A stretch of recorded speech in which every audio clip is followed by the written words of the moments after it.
If you're driving, please remember to use your car's Bluetooth speaker while listening to the AM Drive. Sports talk is not worth your safety or the safety of others. Grab your popcorn and sit back. Jump the gun. Oh, no, give me more than that. Okay, go this way. That was dumb. We are. How could I tell you when nobody wants to? Your favorite words I will show. Happy Friday to everyone in the sports universe. This is the AM Drive live on our YouTube and Twitter pages. For Aaron Crouch, I am Michael Carvelis. It is July 14th, 2023. Aaron, how has your sports week been, sir? My sports week has been good. I hit a few bets on the home run derby, which was nice, and that's about it, considering there's not really any major professional sports going on. But we got MLB coming back today, which is nice, and of course we got our fantasy draft Friday, which is always a must-see TV. That's my opinion. I agree with that. It's one of our best segments. And also, we have a crazy good dramatic show today, I've noticed. The topics are just like punchy in the mouth, bold takes, baby. I'm ready for it. Yeah, full of scandals. Yes.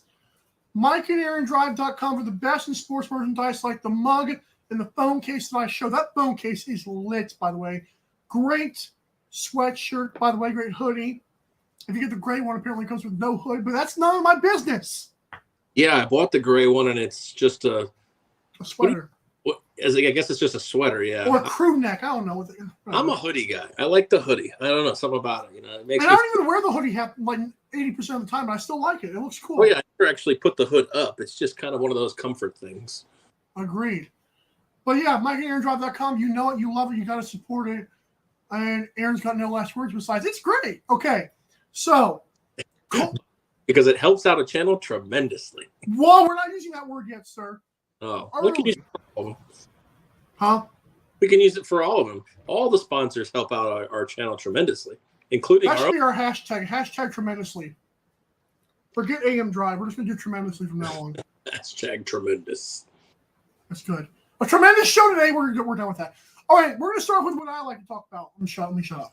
Okay, the Indianapolis Colts, there is now a quarterback debate of sorts. It's not really caught the NFL world by storm yet, which is something I kind of noticed on the Sleeper fantasy football app that was quoting Jim Irsay, the Colts owner, who obviously is probably second or third to Jerry Jones when it comes to just shut up, dude, and let the guys coach and GM. But regardless, Jim Irsay did say he all but confirmed that Gardner Minshew was probably going to start the season. He said it without saying it, if that makes sense. And so now the project of Anthony Richardson gets very hairy because Jim Irsay did say, well, yeah, Anthony Richardson is probably going to play in the rookie year, but that's up to Shane Steichen. So let me get this straight, Jim Irsay. You're not only telling him to start Gardner Minshew if that is the case and let him do it. Obviously, Shane Steichen knows him from Philly. But now you're telling him, he's going to play AR because you have to. Well, when does the have to come in? It's the age-old question of when do we when Dak was hurt. Well, when were we going to start Dak if the Cowboys had started 4-1? What if it's 4-3? Do you let AR take a team and it's only one game over 500? This is a very dangerous slope to walk, and it shows me something crazy I don't want to admit. I think Gardner Minshew is going to tear it up. If I believe Shane Steichen can pitch Anthony Richardson, I believe Shane Steichen can get Gardner Minshew scoring 40 points again like he did with against Dallas. Hey, he did it. Did they not do that? 40 points against Dallas. That was a thing. So this is starting Gardner Minshew, in my opinion, makes the most sense for this team. I mean, let's look at the facts here. This team is a quality team. I don't know if they're good, but I don't think they're bad. I think they're just a quality middle of the road opponent. Last year's shortcomings, so to speak. You got to wonder if Gardner Minshew can guide this team. Let's just take AR-15 out of the equation. Even if he doesn't exist, if Gardner Minshew takes this team to like an 8-9 record this year, was the problem Matt Ryan? Or was it Jonathan Taylor's injuries? Or was it lack of wide receiving threats until, what's his name, Alec Pierce showed up? So for me, it's Gardner Minshew has to start the season, one, with familiarity with the coach. Two, Anthony Richardson is just not ready yet. He's raw. And my initial thought was let him go out there and just learn on the fly. But then I kind of thought about it, and it's like, well, no, I don't think that makes the most sense because realistically, correct me if I'm wrong here. I mean, this is the most, well, okay, the NFC South, but this is probably one of the more obtainable divisions. I mean, yes, the Jaguars, what were they? Were they 10-7 They were last year? 10-7 because they had like 8-game win streak or something like that. Yeah, I mean, let's be honest. I know they have a lot of weapons, but they haven't done anything yet, in my opinion, really. So I really think Gardner Minshew can win a division title with this team if they are to stay healthy at this point. I mean, we've had so many problems with Jonathan Taylor last year, with what's his name, Shaquille Leonard now this year, or the previous year. It's a question of health. This team is actually pretty dang good when you look at the sum of the parts, the whole team instead of the sum of its parts. And they're in what would be lesser known division. Derrick Henry, what are the Tennessee Titans going to be like? Is Houston going to be, improved? I don't know. So to me, putting Gardner Minshew in makes the most sense. So I'm going to have to agree with Irsay on this. It's kind of this is the way we should start it out and see what happens with Anthony Richardson, because I mean, from what I've seen of Anthony Richardson, he is not ready to play an NFL game. And it wouldn't shock me if he was not ready to play an NFL game at all this year. And that's what I'm getting at, because the more, again, and I'm going to tell us the Colts fan like I opened with my opening thing. If you believe, and I do believe this, is Shane Steichen is a quarterback whisperer. He had Justin Herbert playing his best football. Jalen Hurts won the MVP under his watch. I seriously believe, if I believe that highly of Shane Steichen's track record, that Gardner Minshew can do pretty stinking well, and Anthony Richardson can wait a year. Like, is it going to kill Colts fans to wait a year, especially if we're like 9-8 and we just kind of fall off late? I don't think it'll kill Colts fans. Well, I got to correct you before the world does, and Jalen Hurts did not win an MVP. He definitely is very improved. I keep saying that. Year over year, he was very improved, but Patrick Mahomes is actually the one who won the MVP. But I think Jalen second. So you're not too far off in that spot. You're right. What he has done has been nothing short of incredible with both of these quarterbacks. And, you know me, I'm a big Jalen Hurts guy. But the question is, can he do the same with Anthony Richardson when he has the rest of the team and the organization to worry about? I mean, don't forget, he was an offensive coordinator. He's obviously his focus on offense. I don't know what the plan is with regards to his involvement with the defense. I mean, there are some coaches that just don't get involved with half the side of the ball, half the team. Don't forget, you're the head coach at this point. So I don't know. It's going to be a question. I can't see a spot. What's going to happen. Is Anthony Richardson's going to have some highlight reels in preseason, and everybody's just going to start drooling. I mean, it's Trey Lance all over again at this point. Guilty. You're already drooling, and we haven't had preseason yet. But eventually, I think you've got to find a way. You can't spend a fourth or fifth pick? Fourth. You can't spend a fourth pick and not have him on the field in favor of a seventh-round pick who you have some familiarity with. I mean, you don't spend that pick without the intention on making him the guy. To me, it seems like he probably needs a year, so we'll have to see. But like you said, if Gardner Minshew comes out and they're 0-5, I mean, might as well just stick the guy in, stick Anthony Richardson in and let him just grow on the fly here at this point. How many games? Let's say the Colts are let's say they're at least 2 games under 500. I don't want to do the whole 3-4 thing because then you still have a chance. If the Colts offense is stagnant, how many games do you give it for Anthony Richardson? Is it 5 or is it 4? Or is it 3? Hard to say. I mean, you look at Zach Wilson. He was 7-2 when he got benched. So it's really and played the good game against beat Buffalo. Yeah. How is the team vibing? How is is the team how is Gardner Minshew playing? Has Anthony Richardson progressed in practice? Has he got into some games?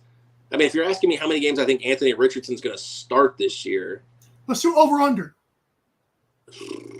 I mean, you could set a line at like 3.5 or 4.5. I'll say 4.5. But boy, I'm going to go over. Over the weeks he has to wait. I think Gardner Minshew was shown in Jacksonville and Philly for the brief stint that he had. I think people are going to be not shocked, but they're going to be like, okay, well, this guy's not too bad, I guess. I think the thing is if Anthony Richardson has to start, it's not a good thing for your organization. Agree, because that means we suck. I agree with that. Unless he just comes out and just beats the brakes off of Gardner Minshew in the preseason, and Shane Steichen says, "Look, I don't care what you say, Jim. This guy's ready to go now." And Steichen also, I believe, was part of the draft process with Richardson. Like, he was hired before that. Yeah, he was. So he obviously is his guy in a sense, even if it is Jim Irsay's guy. You're right. I mean, it's his first pick. Right. I'm excited. Regardless, because I do respect the guy's track record. But like you said, it could fall off very early, but we also could. If it doesn't fall off early, I think we're going to see these wheels kind of turn, and it might take the whole season. I'm just telling Colts fans, be prepared. It's fair. All right. 2 giant contracts are in the making. I labeled it Saquon because it fits the cute graphic here. But also, Aaron mentioned in the pre-show, of course, Josh Jacobs of Las Vegas, homie, is of the same boat. Aaron, first of all, which of these guys do you trust more? Second of all, I'm just going to ask you, who would you pay right now more? I would pay Josh Jacobs if it's me. Oh, jeez. Yeah, if I had to pay one of these guys, I would pay Josh Jacobs. Just simply because the stats are a little bit better.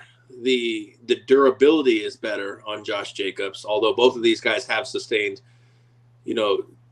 decent injury timelines in their career. Saquon obviously more with the ACL, but you surprised me with this one. If you take Saquon, in the fact that you have always kind of dogged Saquon as the 3-yard, 3-yard, 3-yard, 58-yard, 3-yard, 3-yard, 3-yard. So it would shock me if you didn't pick Jacobs in this spot. Well, also, even though I will admit Saquon impressed me more last year, but it also helped that Daniel Jones had a better year, and the Giants as a whole had a better year. So it wasn't just Saquon suddenly saving the team last year. Right. So if I had to answer your question, if I was just an observer, I'm not the GM of either team. You're not, right? So. I'm paying Saquon because my team is better. That's a fair point. I think it's not a knock on Josh Jacobs, but if I pay, whether or not I pay Josh Jacobs, I think my Raider team, not my Raider team, but I think the Raider team is still 6-11 at best, whether he's on the field or not. Agreed. Which I had to say because they have Josh Jacobs and Devontae Adams, two great weapons. But you have to look at these second contracts for these running backs, and I mean, if you could think of one, God bless you. But when is the last time a running back's second contract has actually worked out for a team? Not Zeke, not Gurley, not Le'Veon Bell. Not Alvin Kamara for dang sure. Alvin Kamara, you could argue, he's still a good threat, but it's not translating to wins or success. A threat is quite a good word there too. I'm being serious here. Like, right. I can't think of Dalvin Cook just got cut, for Christ's sake. And I would pay him before I pay these two guys. Oh, I don't know about that one. Dalvin Cook has 5,000 yards in the last 4 seasons and 40-something touchdowns. I don't think these guys have that combined. And now his bills are going to fall off, and he's 27. So. Yeah, well, that's what I'm saying. If I was offering somebody so I've noticed this. Both these guys are in the $10 million tag, the franchise tag, and they're looking for $15-16 million over 4 or 5 years. It's like, why are these agents not advising? Smart? Well, I'm not gonna dog the agents, but why is this not happening? Why are these guys not signing bridge deals? Like, if I'm the GM of the Giants, and Saquon's agent comes to me and says, "Hey, we want 2 for 25, all guaranteed," I'd give it to him. And then we'll rediscuss in 3 years when you're, like you said, 27, 28. We'll see what happens. But you just, instead of playing on that 1 year, $10 million deal, Saquon, we just locked you up $25 million guaranteed, and we'll reconvene in 3 years and see what you look like. You might be still good enough to get another 2-3 year deal, but you might also not be good enough, and both parties are happy. If I'm Saquon and I can lock up $25 more million, I think it's a no-brainer. But nobody's really doing this. The teams or the players, like these running backs, these 25, 26-year-old running backs are trying to lock up like 5-year deals, and you're just not going to get them. Is it more so on the GM though? Because now that you bring that up, I have to think whenever fans bring up, why don't they just do this? I'm like, well, then I start thinking from the NFL side, why didn't they? Because obviously they thought about this stuff before. Is it because the GMs are so hellish on that second year? Because obviously their goal is to franchise tag them and save money. Are they that bent on the money though? They can't just give them a second year? I don't think it's. See, the organization's fine because they'll just say, well, we'll play on this 1 year, $10 million deal, and we'll figure it out next year. But what I'm saying is if an agent came to them, and I'm not saying that the teams haven't thought of this because I'm not some kind of, I'm not coming up with some epiphany here. You're an improviser, man. But yeah, if you come to me and say, hey, look, we can lock up $26 million, we can lock up, you guys, Saquon wants 16, you guys want to pay him 11. Let's settle on 13 over 2 years. Let's guarantee 20 of it or 20, let's guarantee all of it. And, let's figure it out. Let's reconvene in 3 years, boom, boom, boom. I get the prime. I get the prime of Saquon or Josh Jacobs, and I can still let him walk in 3 years when he's 28 years old and he wants that other contract. If I'm a team and teams you don't pay for future. You don't pay for the past. You're paying for the future. So I understand when they let the guys like Dalvin Cook walk. And you can see Dalvin Cook, DeAndre Hopkins, these guys still think they're top of the game. They're still unsigned. So Saquon and Josh Jacobs better consider themselves lucky that these teams actually still want them around. And isn't it? I know Saquon, like there's a report that he actually says, "Oh, I'll miss a game." Well, good luck to you, idiot. Is there a report that Josh Jacobs will do the same? Right now, all I see is that it's just that he's holding out for more money. Okay. And I think Josh Jacobs is taking a very straw man approach to this, saying, I was basically all of your offense last year. And it's like, well, that's great, but you can be all of our offense this year. I pay you $10 million, I pay you $16 million. We're still going 6-11, 7-10 at best. We've got to figure out the quarterback situation with the guy we signed. We don't even know if he's ever going to play in the uniform. So, we got to figure out the problem. That's also a good point you mentioned about Dalvin Cook, circling back to that, because if I'm an NFL team, I'm using that as leverage, saying, hey, nobody wants Dalvin Cook, and he might, and I put him straight in his face and say, even if he's not better than you, he's been better than you production-wise. Well, I look Josh and Saquon straight in their face and say, nobody wants that dude. You want me to pay you how much again? Making sure here. Yeah, I get what you're saying. You don't want to put down other players for the sake of. You don't want to put down your player. You don't want to. Threaten your player's job, I guess, for lack of a better word. But you're right. Dalvin's going to find a home. But at this point, if he's still looking for $10 to $12 million, it's just not there. The Miami Dolphins, I saw multiple reports that they had actually offered the dude money, and the fact that the Dolphins, he wants to go to Miami. We know this. It's like Damian Lillard. So yeah, we're right. Dalvin wants to go there, played at Florida State, and Miami's like, okay, here's this. And he's like, no, I'm good. Like, really? You're good. Okay, keep doing that. That's fine. We'll play without you. Like you said, eventually, that number, their expectation comes down. And, who knows if Saquon's playing on the $10 million tag and, Dalvin's, available for $5 or $6 million. Why don't you go sign Dalvin, and then now you have Dalvin and Saquon for the same price Saquon wanted? I'm sorry, you guys just got to these positions are cyclical. You're just a little too late. Back in the 90s and early 2000s, 3 down backs were paid handsomely. It's that tide has turned. And I'd also tell him, I'd say, hey, dude, like if you wanted money, you should have played quarterback. I'm sorry. Or wide receiver. Shit, those guys are $30 million a year. Quarterback, for crying in the sink. Quarterback is the one position that is so far different from every other position in the terms of the salary. Because if you don't have a good quarterback, your team doesn't matter. Corner. Oh, I'm sorry. I thought you were talking about quarter. No, CB. Oh, CB? That's another. They get paid a lot for no reason. Like, why? They have a short shelf life, too. I mean, they start turning 28, 29, and they're getting burnt, That's right. Well, speaking of getting burnt, we'll talk about that next with Agridyne. But remember, go to MikeandAaronDrive.com for all things Agridyne and more of our great sponsors. And that's a good segue. Stop that.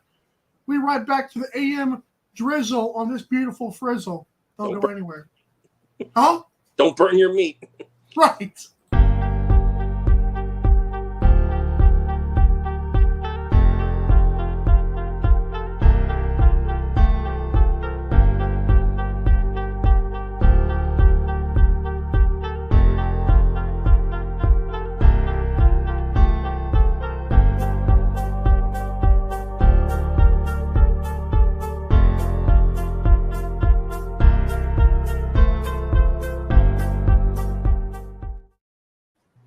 All right, welcome back to this Fantasy Draft Friday edition of the AM Drive, and we are presented by Agridyne.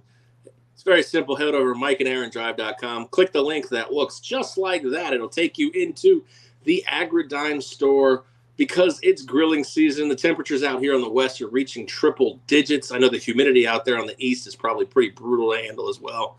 But nothing beats grilling season. Make sure that you are stocked up for grilling season using our friends at Agridyne. When you check out, use code AMDRIVE for 10% off. Tell them the folks over here at AM Drive sent you, because when you use our promo code, it helps out this channel tremendously. And for that, we thank you. Hashtag it, baby. Zion's, God, this is a never-ending story on most shows, I'm sure. So we're going to talk about it too. Jay Williams, who I want to be very clear, I hold this with a grain of salt because I don't trust Mr. I'm not even going to make that joke. I don't trust him, okay? But he claims, and I love how he names his source here. He says, and I quote, I have a friend in the Pelicans organization, but he doesn't stop there. He says he played for a long time. I trust this guy. Oh, well, now you're just giving people away. Anyways, he said that this guy told him, Mr. Anonymous, who apparently played basketball, so now you narrow it down. He says Zion loves basketball, but not the work. Well, darn, Jay, you just broke some news there, pal. Aaron, defend someone in the Pelicans organization, if they did tell him this, I'm going to say I 90% believe it. If they did tell us to Jay Williams, how bad is it look? Because I know Zion just went on a podcast with like Gilbert Arenas. I didn't see it, but apparently he was saying, oh, I'm 22, I'll be fine. My diet, we're fine. How much of this is his fifth year right now. This is his fifth year coming up, and we've seen him like maybe a season's worth of games. He's been dominant. How concerned are you on a level of 1 to 10 right now? A concern that what? He'll never play? A concern that this dude's a bona fide bust and good, and he might just be a role player at that coming in the future. Oh, you have to work. So that's two different things. I mean, if he's a number one pick who carves out a role, I mean, obviously he's not going to live up to the hype, but if he finds a way that to not be Michael Olowokandi or who was the guy, Andrew Bennett, I think, from the Anthony Bennett, yeah. He finds a way to not be them. It's harder to imagine these guys as busts. But I mean, he's played one season's worth of game in 4 years. He's obviously way overtaken, despite the legal ramifications, by John Morant as the best player. Jeez. He seems like, you're right, he's just a kid who wants all the love and affection and never wants to be told no, and thinks that his talent is just going to be all he needs to get there or to stay here. So if I'm looking at how concerned am I that he'll be out of the league? I'm at like a 2 or a 3. Ooh. But someone's really going to have to give him a swift kick in the ass at some point. And I think it's quite unfortunate because I'm pretty sure if he was a Laker or a Celtic or maybe even a Heat or a Nugget at this point or a Spur, Speak it into existence, Aaron. Somebody be dogging him. Somebody be on his ass, whether that be a coach, another player, a member the of the organization as a whole. Pat Riley, the city. He would be out there and they would be dogging his ass. But he's in New Orleans, and New Orleans has to treat this guys with kid gloves because we saw what happened with Anthony Davis. There's just destinations that just don't matter in the NBA. Like, yeah, cool. You know what? I'm just going to sit here and play my 1 year's worth out of 4 years worth of games. And I'll be a Knick, or I'll be a Laker, or I'll be a Celtic or whatever. But, I don't know. To me, he's going to find his way out of the league really fast if he thinks that crap's going to fly at some of the more prestigious destinations in the NBA. And I mean, not even the baby mama issues that he had right now with God knows what's going on there. Allegedly, yeah. Yeah, I don't even pretend to know what's going on there, but I think at some point he's going to figure it out. I just think it's not New Orleans. So I want to clarify. He's played 114 games. That was on me. He's in 32 minutes. These stats are still just insane. They're better than Jaw to me. He averages 26 a game on 60% shooting, 34% from 3 for his size, 7 boards, and 3.5 assists. Wow, 26, 7, and 3. Wow. Yeah, but he also shoots 60%. And that's just he is a number 1 pick. And like you said, I think he does figure it out. But this goes to a bigger picture for me with the Pelicans and other destinations. Is this why they don't succeed? Because if they cannot even get on their number 1 pick, I don't care how bad you think your destination is. I know you have to be realistic here, but maybe this is why you guys are in the bottom of the barrel, because you don't have build the culture, man. It has to start somewhere. Yeah, and correct me if I'm wrong. Isn't it David Griffin who's still there? Like that. Yeah. Players. So the guy who lost to LeBron. Yeah. I mean, LeBron does what LeBron wants to do, but anyways. But you're right in the sense of like, hey, it didn't work with AD. Why don't we actually try some tough love with these guys? And take to Zion, hey man, you got to get on a diet. You got to just work harder. Even if you don't diet, just work your butt off. Dude, apparently he's not doing that. He lost me when he started to speak during the playoffs in third person and said Zion will be ready when Zion's ready, and he said he wasn't play the play-in game, but yet he was performing like viral dunks. That's the stupidest thing a player can do, because you lose leverage when you're doing that. Yeah, I understand that doing dunks when no one's around, when no one's guarding you, may be different than playing a game. But the point is that when you're doing those things, you're opening up just the public criticism worms. Judge if you're ready to play a game. Like it's just a bad vibe to begin with, and he lost me with all of that. And I'm not rooting against the guy because you're right. I mean, the little bit I've seen, so he's played a little bit over a season in 4 years. Like that's just not okay. A season and a suspension of 25 games. How about that? That's what he's done. Yeah, you can look at it that way. Yeah, you're right. And the fact that he's been so special and that he thinks that's all there is to life it's great. But as a fat guy myself, I will say the work ethic has to be there. If it's not, you look like me, and you start losing your athleticism. And I'm sure Zion, at a certain point, will lose the athleticism, and he might be less than Anthony Bennett. Because I don't know what his game does besides be bouncy and athletic. What else does he do that can be a role player? I don't see anything that can do that. I mean, God, 26 and 7. Imagine him being a number 2 option on some of these teams. Like, imagine him and Jason Tatum on a team.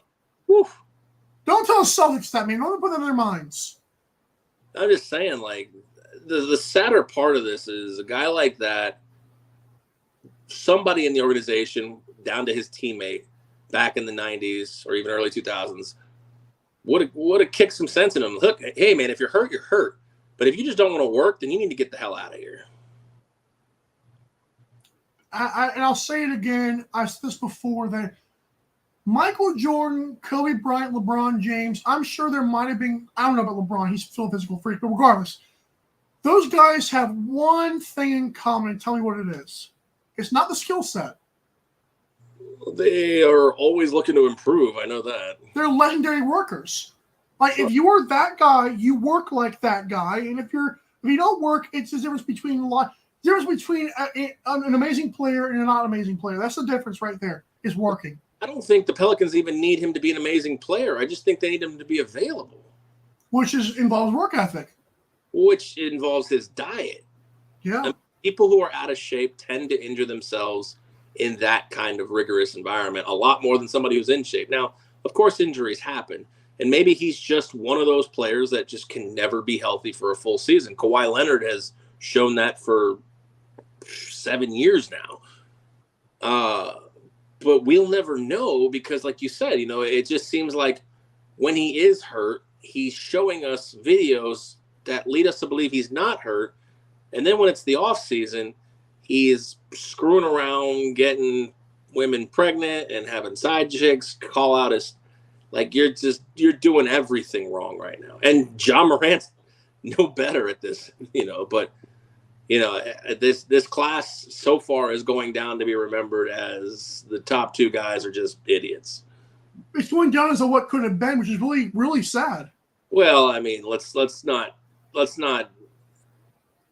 downplay the fact that John Morant is actually an incredible basketball player right now. They're both. That's my thing. Is they both are. So what could have been? We don't know. We go to what is it? 30 games that Ja got? 25 games. 25, a quarter.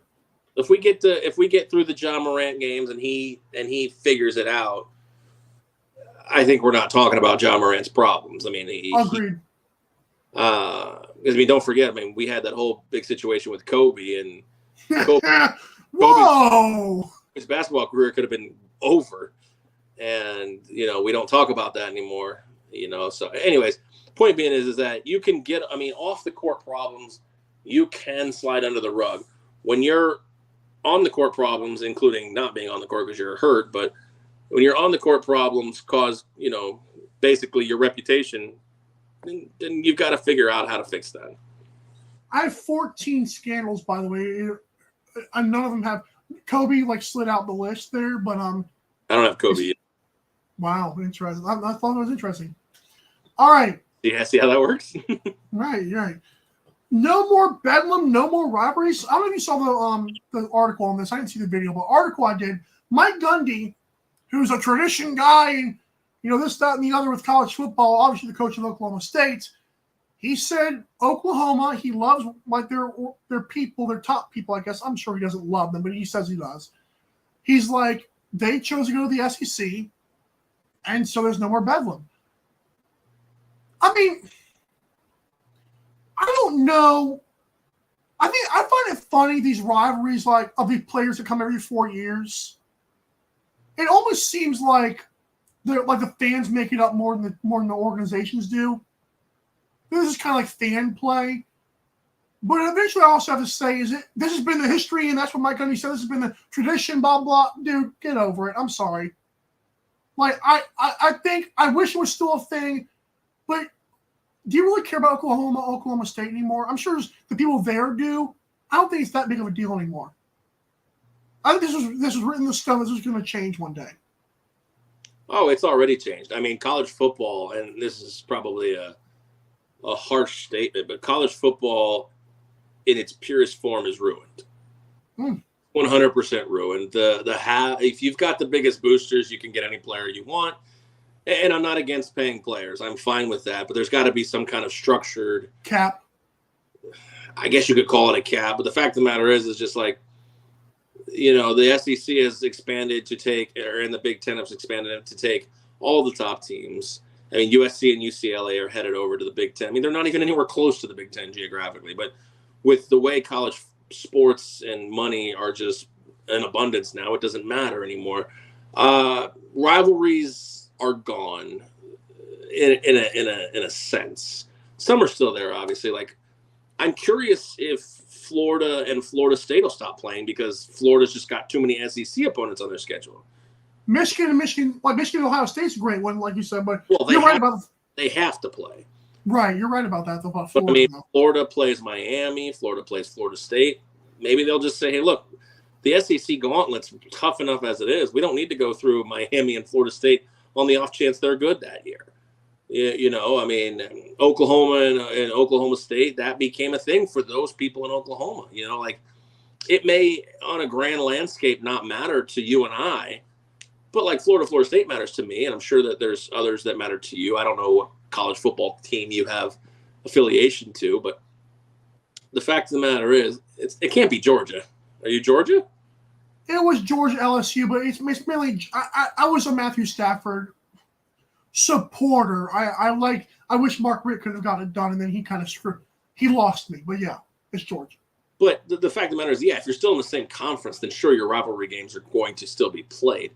But with conference realignment, look, I mean, it's been, you know, teams that I root for have been the beneficiaries of it, and other teams are getting left in the dust. Like, we still don't have a solution to trying to equal out the playing field. Now, we're still, we may expand the playoff, but are we still not looking at the SEC Big Ten Invitational at this point?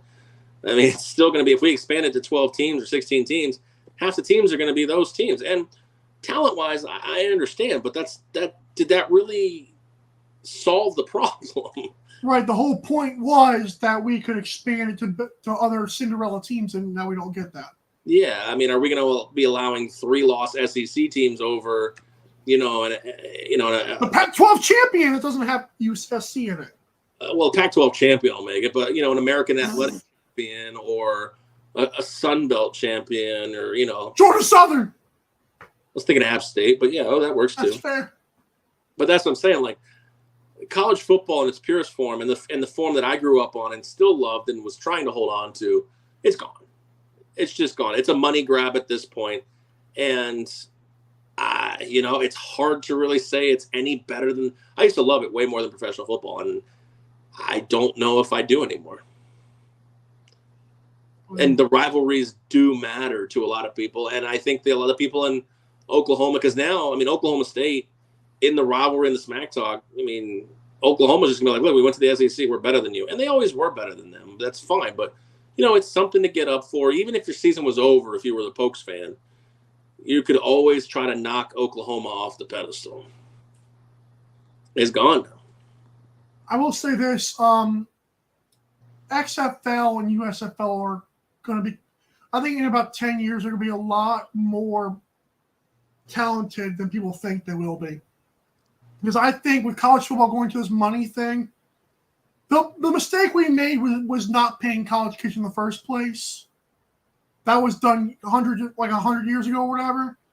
Because it turned into a gigantic money business, and now you can't have a college star without paying the dude so much money. Like you said, with those boosters and all that, it's going to come to the point where college football should not be the only thing that you look at for talent pools.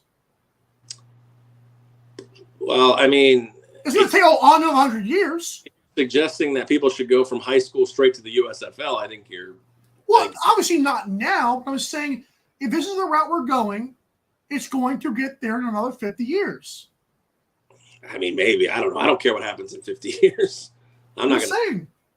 But, I mean, you're kind of the beginning of the end of college football. You kind of nailed something because, I mean, a lot of coaches and a lot of NCAA officials have said that, like, this NIL and paying kids has gotten a little bit out of control. And it's like, hey, well, if you guys would have just set a stipend 10 years ago, NIL may not exist today. So that's all ifs and buts and candies and nuts and all kind of good stuff. I mean, I'm all for the kids getting paid, but like you said, like if you're rooting for a school that just cannot compete, I mean, Bryce Young was a millionaire before he stepped on Alabama's campus, and that's fine. But the thing is like not all these other schools can't compete, so you might as well just shut them down at this point. What are they playing for? And that's my point at the beginning of the end, because they did not pay them earlier.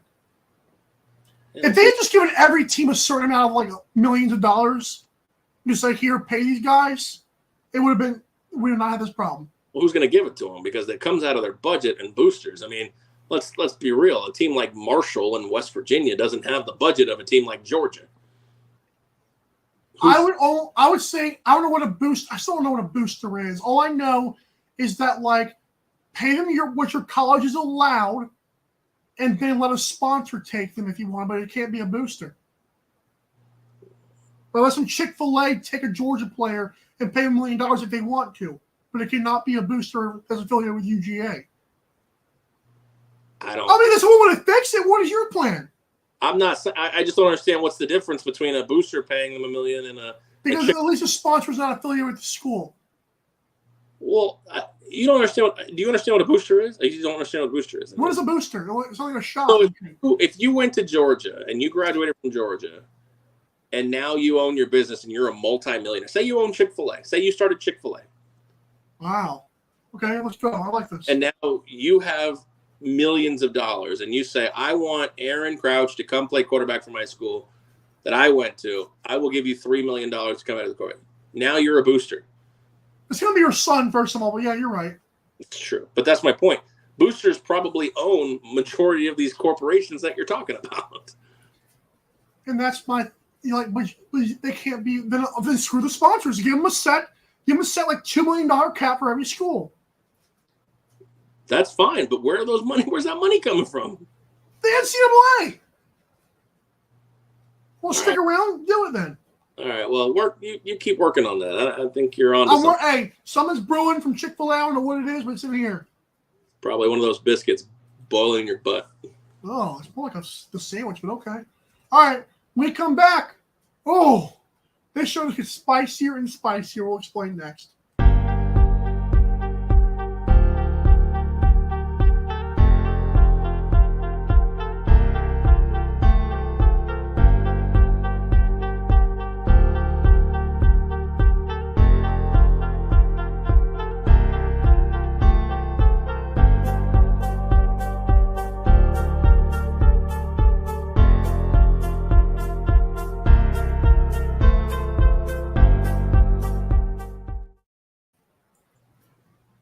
All right, and welcome back to the final segment here of this Fantasy Draft Friday, presented by Fanatics. It's very simple. If you want the best in sports, merchandise, memorabilia, and apparel, you got to go to one place and one place only. It's MikeandAaronDrive.com, and click the F when you get there. Once it takes you to the Fanatics site, you can shop to your heart's content, add to cart times $1,000,000. You know what to do. Buy all of those things from Fanatics using the link at MikeandAaronDrive.com. It looks just like that, kind of. It looks like the F, not necessarily the Fanatics, but buy all that you can buy for all your favorite teams, players, and leagues. And of course, when you do that, it helps out our show tremendously. Hashtag tremendously. That's right. Good job. Hashtag tremendously. Woo! I'll do this. You do. It helps us bring you awesome segments like the one we're about to do. Do the F. How did you make an F? The F? Just like the Floop thing from Spy Kids. I don't know what you're talking about. I never saw Spy Kids. It was really good. Yeah, that's good. So hashtag, that's good. That's good. I like it. Wow! What is that? Stop that. My gang signs, the Fanatics. Woo! I like it. Okay. Aaron, explain yourself, sir. All right, so this one came to me last night. Obviously, unless you've been living under a rock, you may know about the problems brewing at Northwestern University in regards to hazing and head coach Pat Fitzgerald, who looks to be out, and also the baseball coach out at Northwestern. Wow. So that led me to kind of the wheels turning, and I thought, well, we have a scandal here at Northwestern. Why don't this week's fantasy draft be the best scandals in sports? And since, we don't want to go too far back, we'll go 1990. Best sports scandals since 1990. And I don't remember who had the first pick last week. You did, because you took Brett Favre. Okay. All right. So that means you get the first pick this week. I actually thought it was you, and then I was like, oh, crap, I was wrong. Okay, this is tough. I have a really good list of 14. 14. There were some spicy stuff here with big names. All right. But I'm going to go with, this is so tough. I know which one you're going to go with first, but I'm going to go with this one. I want to say rest in piss because that'd be mean. Penn State's Joe Paterno, Jerry Sandusky, disgusting. Joe Paterno was revered for so many years in college football. Even I can remember that a little bit. And after he died, this disgusting, not even get into whatever happens, and Penn State's probably my first scandal I can think of. That's a good one. It was on my list. It was not my first pick, but it was going to be a one that I would pick. So. I know what your first pick is. Oh, you do you? I do. All right. Well, here is my first pick, and let's see if you nailed it. My first pick was a man who won many times at his sports. Oh. Turns out to be a phony.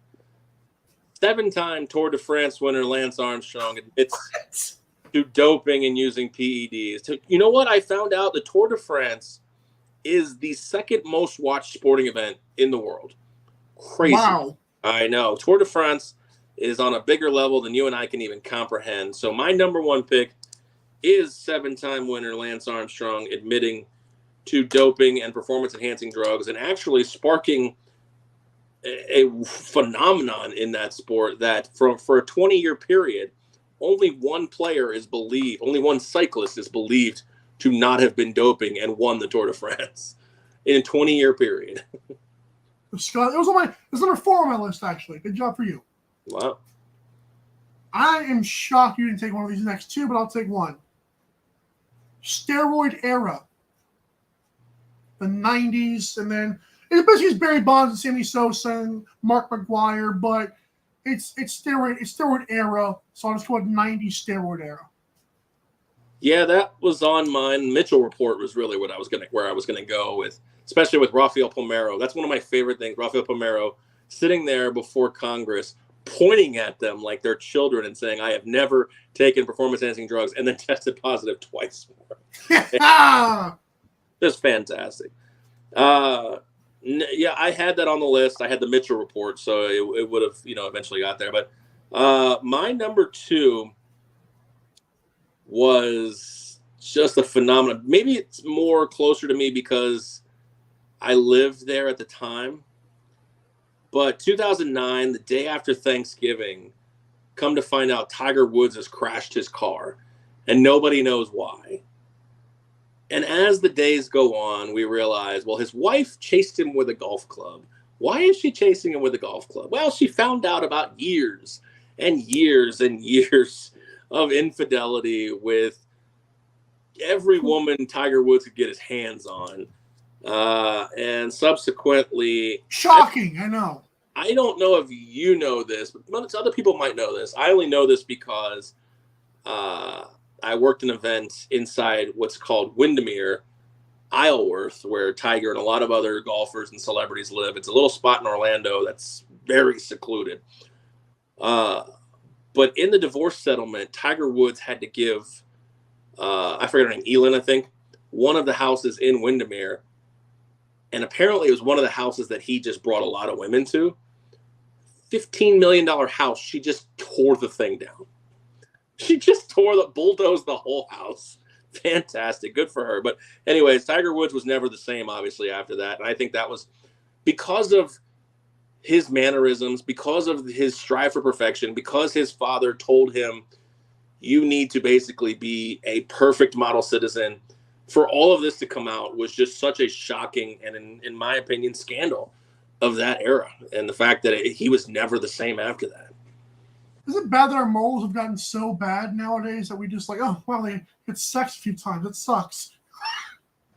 It was number 3 on my list because it's the gentleman's game and all that stuff. But like the NBA players, it's a running joke. They sleep on the road. I mean, no, I understand. It's just sad. And you're absolutely right. And the thing is, the difference is he wasn't like any other athlete. He was always very quiet, always very together. His father was very militaristic with him. Oh.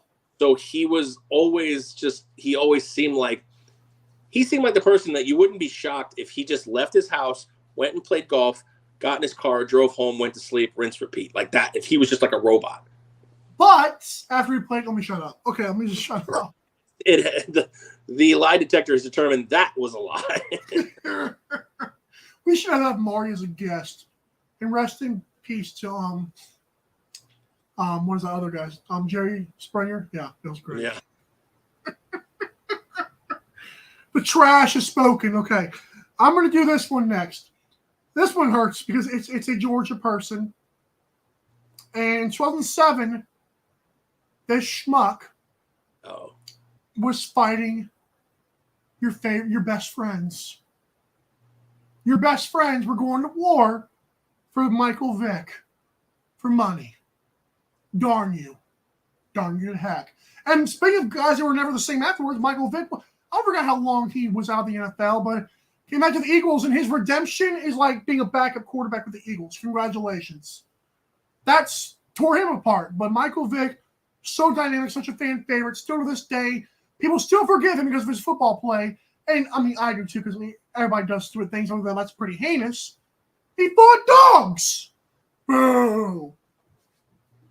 Well, he did have a good redemption story. At the time, he was the only quarterback to ever have multi-$100 million contracts. So worked out for him. But all right.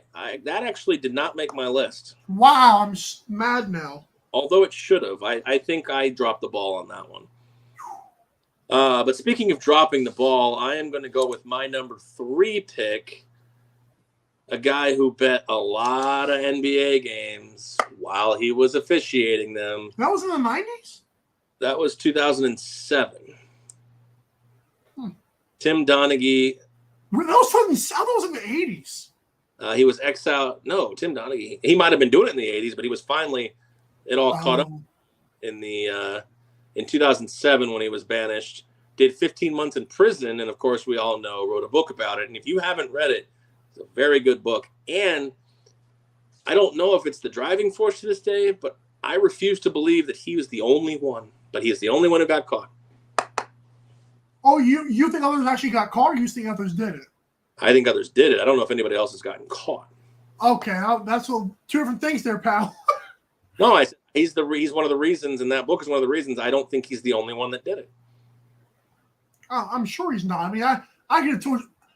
It's sad because, like you said, the way money ruins college football has ruined college football. It's the way money's always ruined sports, and people are just now finding out because social media is a living schmuck. Fair enough.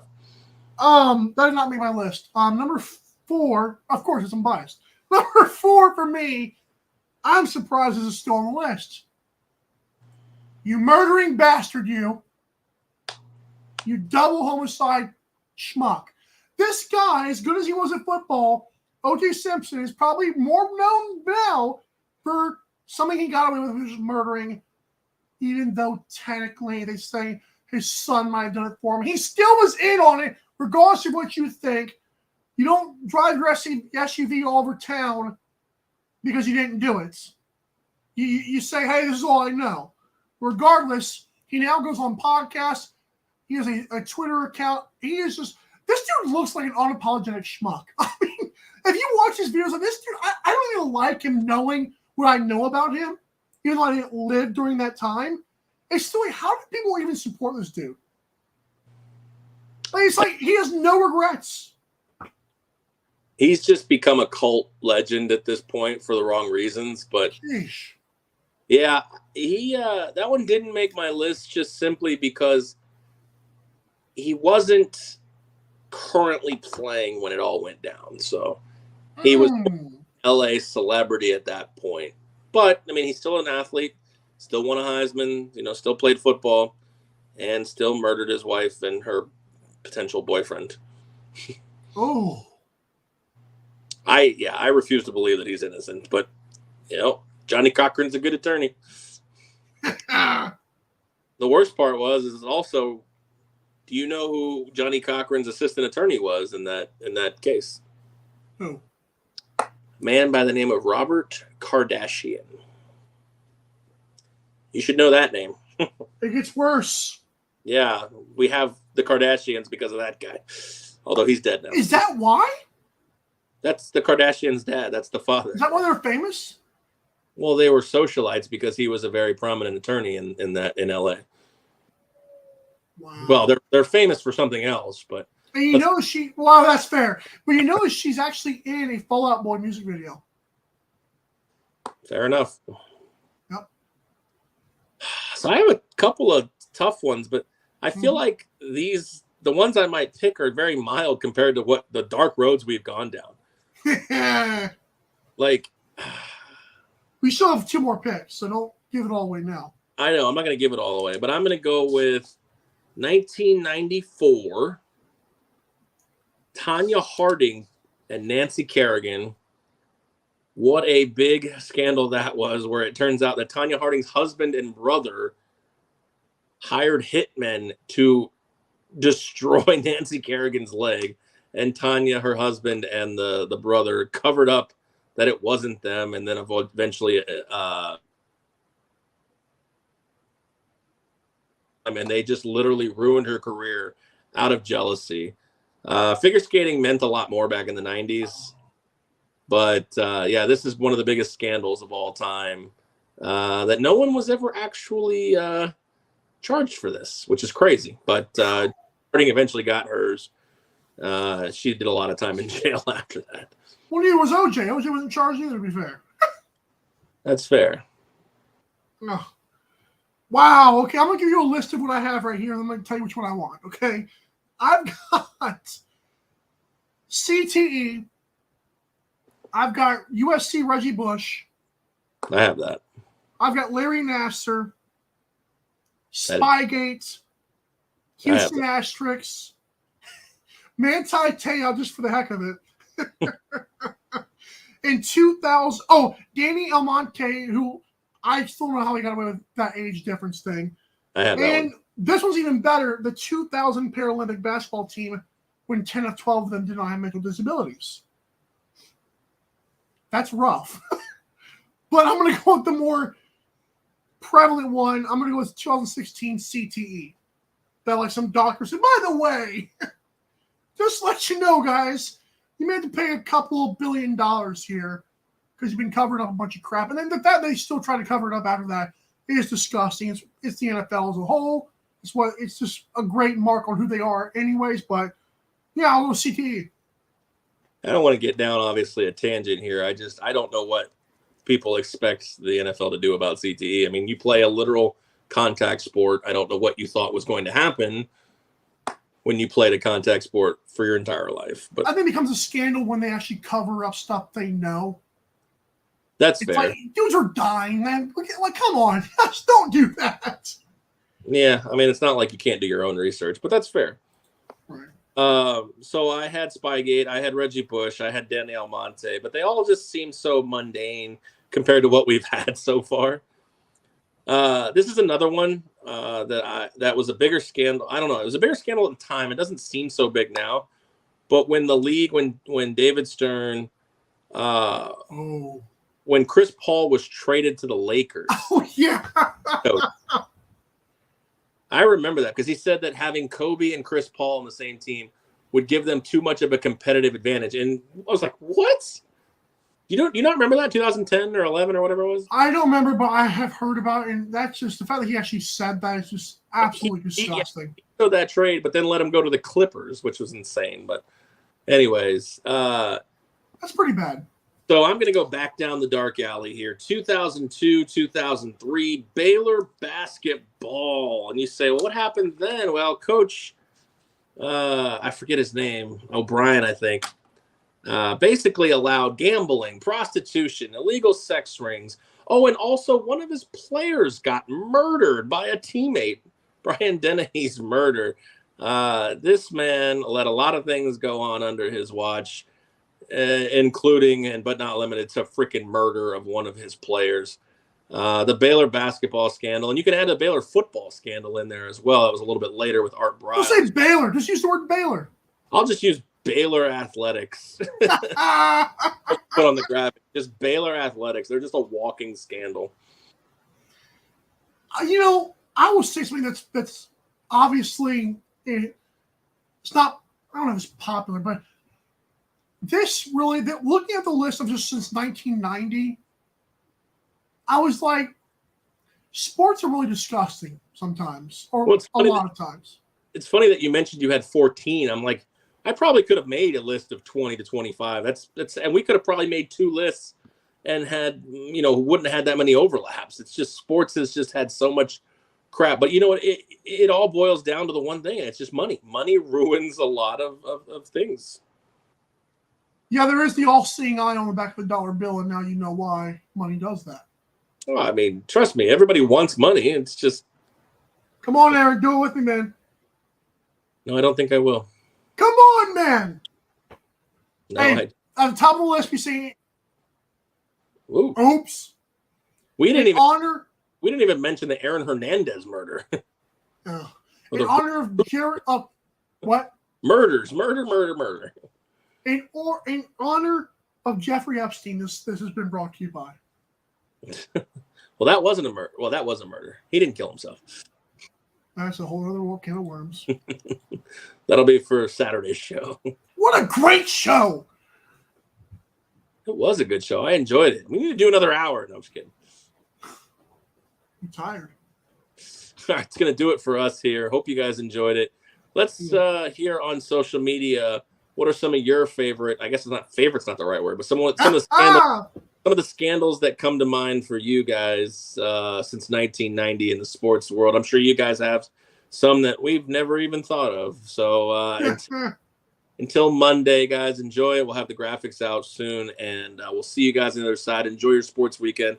Make sure you visit MikeandAaronDrive.com while you are waiting for the Monday show. Support, shop, sponsor, social, etc. And, of course, subscribe. That's the main one. Subscribe to the YouTube channel as well. So for Michael Carvelis, I'm Aaron Crouch saying enjoy the weekend, be safe, gamble responsibly, and, of course, as always, drive safe, #tremendously. We'll see you guys.